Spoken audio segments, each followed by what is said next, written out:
In this world of woe, so much suffering and misery, our hearts are longing for the endless home of peace and love and harmony. Oh, no more bitterness, hatred or greed. Paradise is the place we need. I feel the peace inside of me.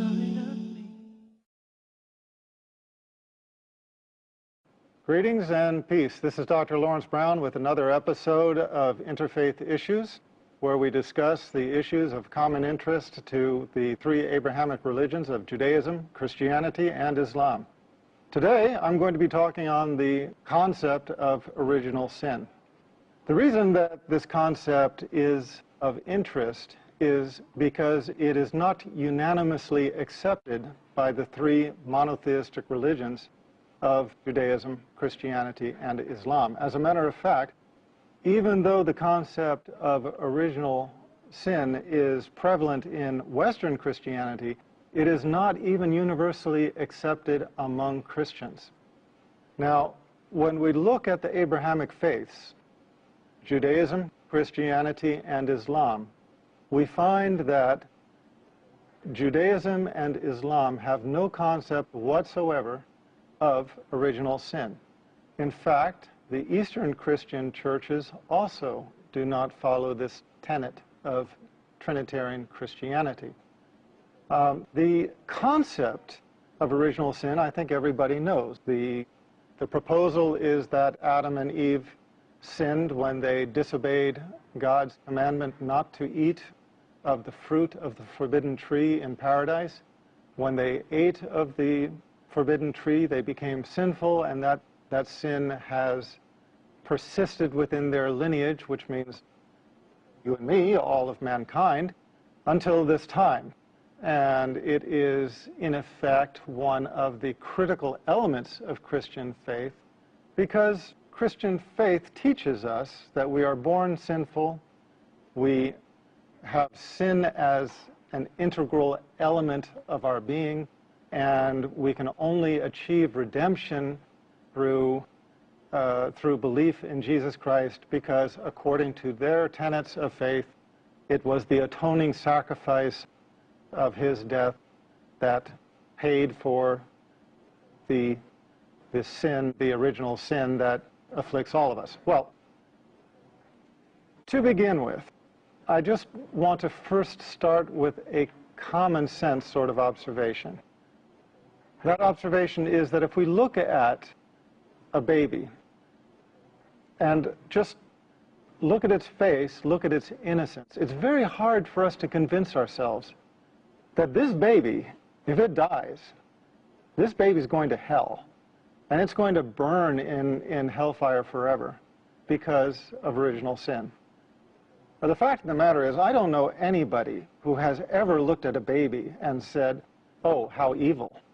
Oh, this one needs to be in jail. The fact of the matter is, babies look so innocent. They look so pure. And there's a reason for that.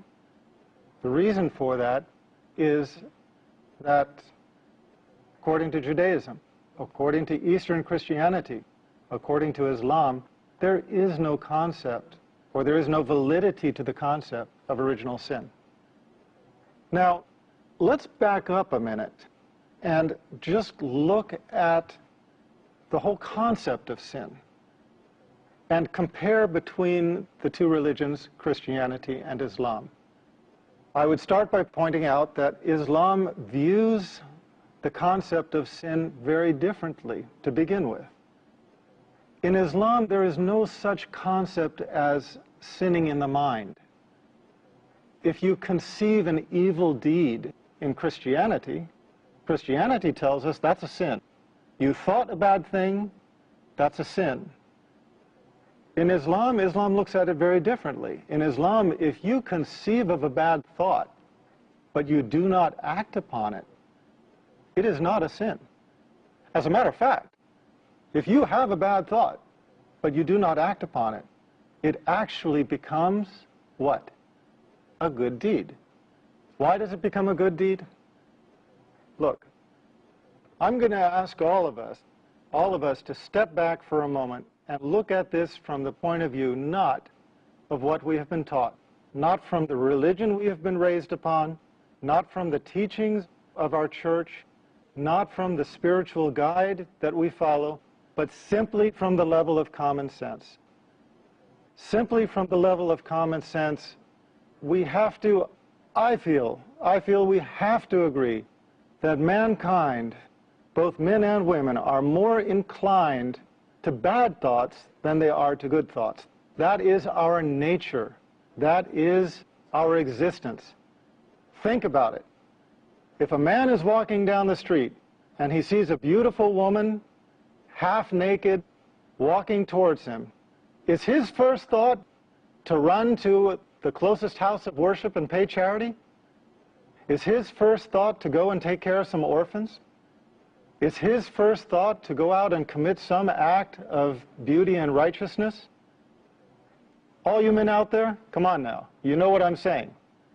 For all of you women, if you're walking on the street, you look down and you see a 3-carat diamond ring sitting on the sidewalk, just staring at you saying, please pick me up. How many women in the world have as their first thought that they are going to grab that ring, hold it high, and shout to everybody on the street, here is a perfect quality 3-carat diamond ring. Who lost it? Who does it belong to?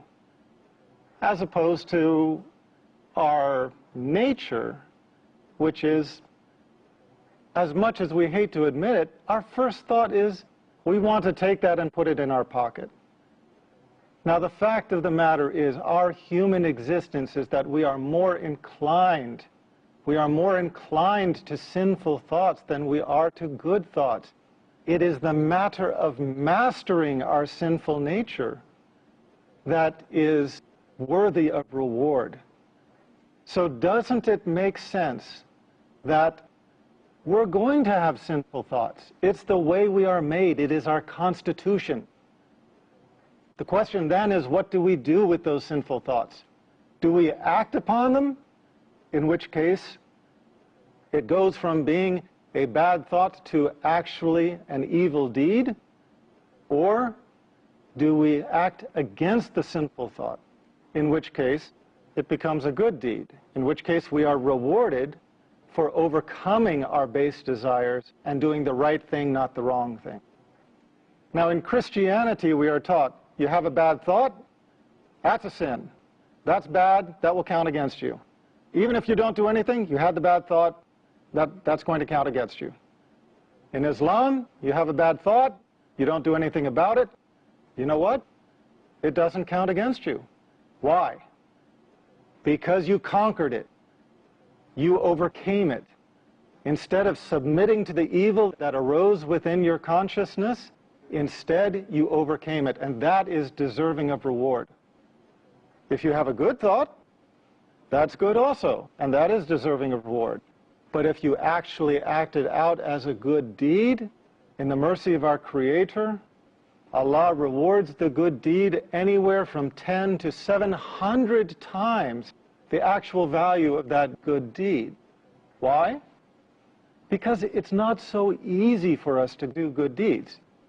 You have $100 in your hand, and you have the choice between using it for the bad things that would bring you worldly pleasure, or you have the choice of giving it to somebody who is more in need of it than you are. That is a very difficult thing to do. So in the mercy of our Creator, the good deed is rewarded by a factor of multiples. The bad deed is rewarded according to the value of the bad deed, but there is no such thing as sinning in the mind. Now, this is a very big difference between the concept of sin as it is conceived, which is in the mind, before it is even acted out.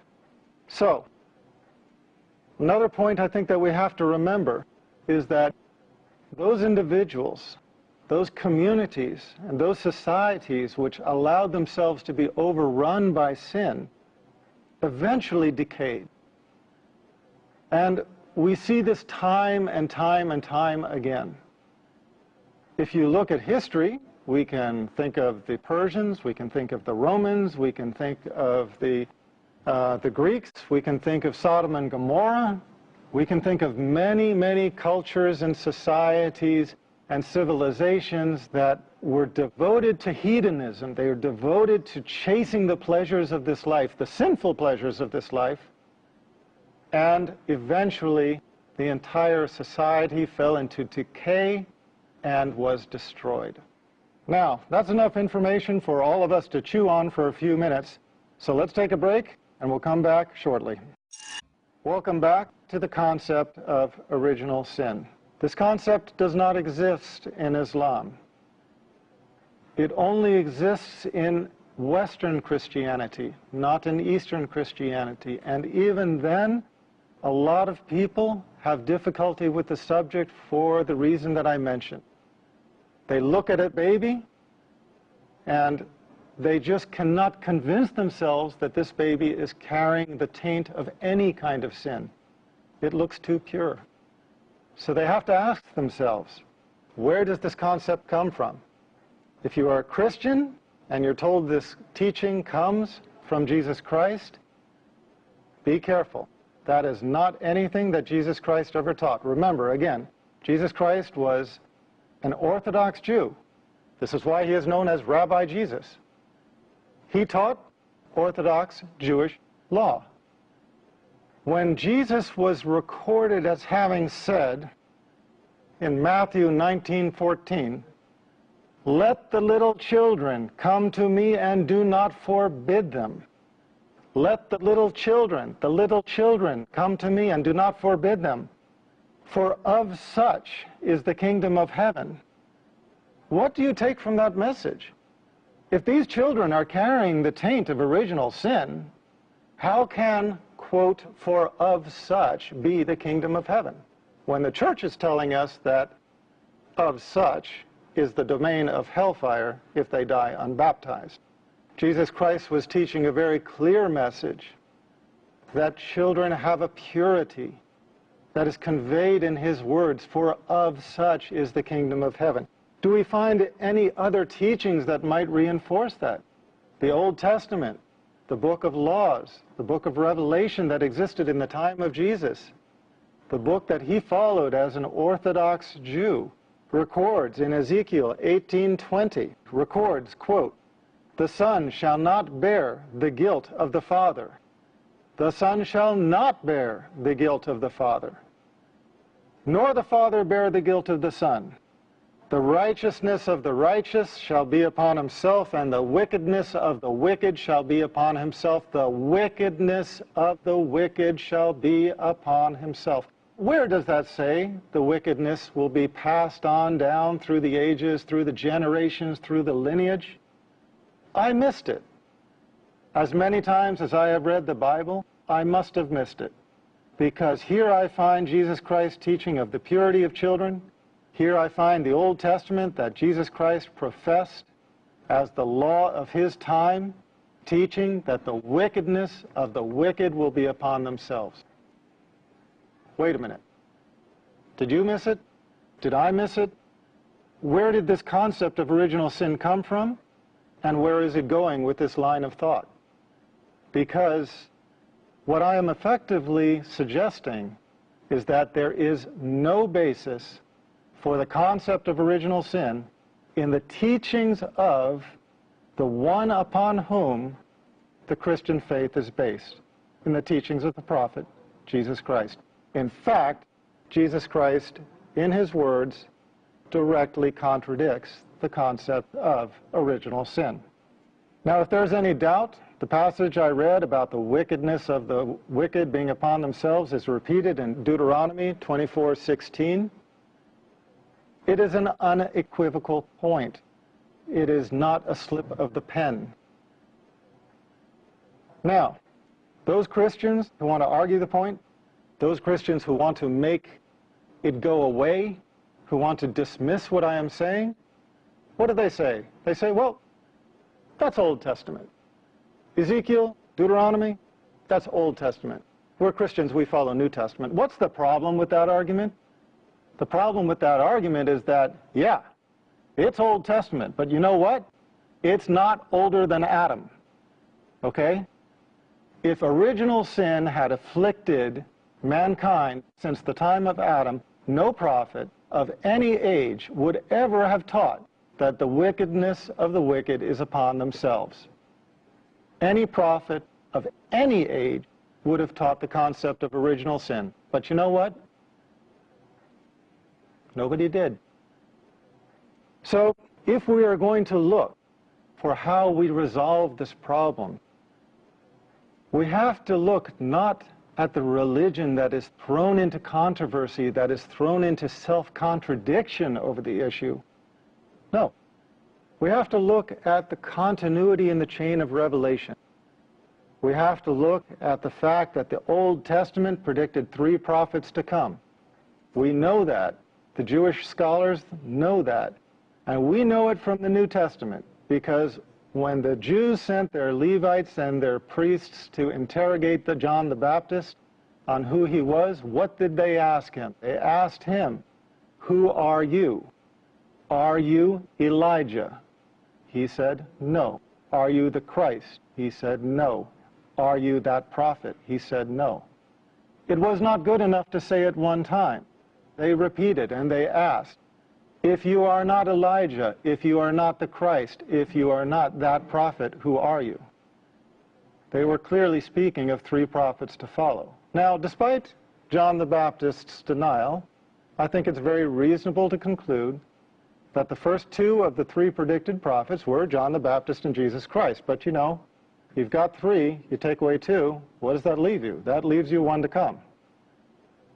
So if we're going to look for resolution to this concept of original sin, we have to ask ourselves, is there a religion out there that is consistent with the teachings of Jesus Christ on this matter?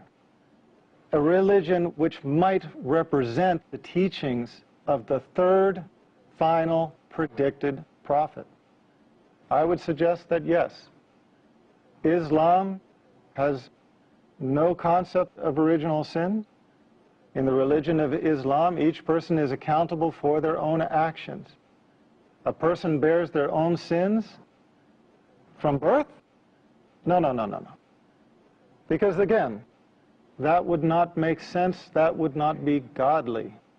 A person bears the weight of their sins from the time of discrimination, from the age of discrimination, from the age at which they know the difference between right and wrong.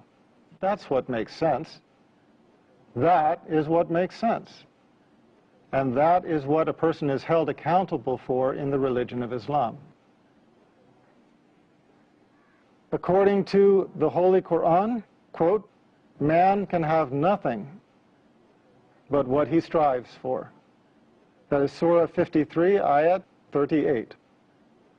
Quote, "Who receives guidance, receives it for his own benefit. Who goes astray, does so to his own loss. No bearer of burdens can bear the burden of another. No bearer of burdens can bear the burden of another." Surah 17, Ayat 15.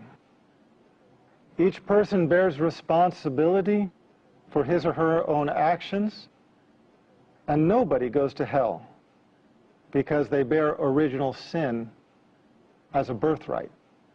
Or perhaps we should say, as a birth wrong.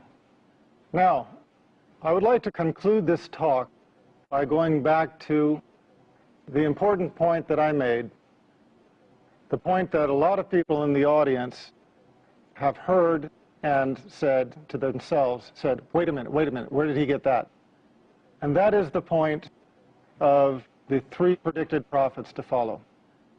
This is from John 1, 19 through 21. In this passage, the Bible tells us that the Jews sent their priests and Levites to basically challenge John the Baptist and question who he was. And they asked him in this way, quote, "Who are you?" He confessed and did not deny, but confessed, "I am not the Christ." And they asked him, "What then? Are you Elijah?" He said, "I am not." "Are you the prophet?" He answered, "No." He went on to address their concerns when they asked him for clarification. They said, quote, "Why then do you baptize if you are not the Christ, not Elijah, nor the prophet?" Again, these are the three predicted prophets that the Old Testament speaks of: Christ, Elijah, and the prophet. Now, we fall into a little bit of difficulty. You know, there's no uncertainty who the Christ is. Who is Elijah? According to the Bible, one passage does identify John the Baptist as Elijah. Another passage does not. It is an inconsistency, but I think we have to take it upon faith that John the Baptist was the first of the three. Jesus Christ was the second of the three. Who was the third of the three? Well, we would expect to find a hint in the New Testament. If there were a prophet to follow Jesus Christ, it would just make godly sense to us that there would at least be a hint in the New Testament of a final prophet to follow. And in fact, there is. In John 14:16, Jesus Christ just talks of allos parakletos, another paraclete to follow after the end of his mission. Let's put these two things together. In John 14:16, Jesus Christ speaks of allos parakletos, another paraclete. The key word here is not paraclete. Let's not worry about what paraclete means. Some people say advocate, some say comforter, some say Holy Spirit. It doesn't matter. What matters is that Jesus Christ speaks of allos parakletos, another paraclete, to come after his mission. At the same time, the first epistle of John 2:1 identifies Jesus Christ as a paraclete. What does this mean? Jesus Christ is a paraclete? He is saying after his mission, another paraclete will come. Another what? Another of whatever he is. Does it not make sense that he can be understood to have been speaking of the final prophet predicted in the Old Testament, the third of the three, the final prophet to complete Revelation? Here is where we find a hint in the teachings from Jesus Christ himself of the completion of the revelation in the person of a final prophet. Once again, I remind all of you watching, if you want further information, if you would like to read on depth, please visit my website, www.leveltruth.com. You will find everything that I have said and a great deal more in my books, starting with this one, Misguided. For now, this is Dr. Lawrence Brown concluding this episode of Interfaith Issues. Thanking you for being my audience, thanking you for tuning in, and looking forward to seeing you next time. Greetings and peace. I feel the peace inside of me, a complete tranquility.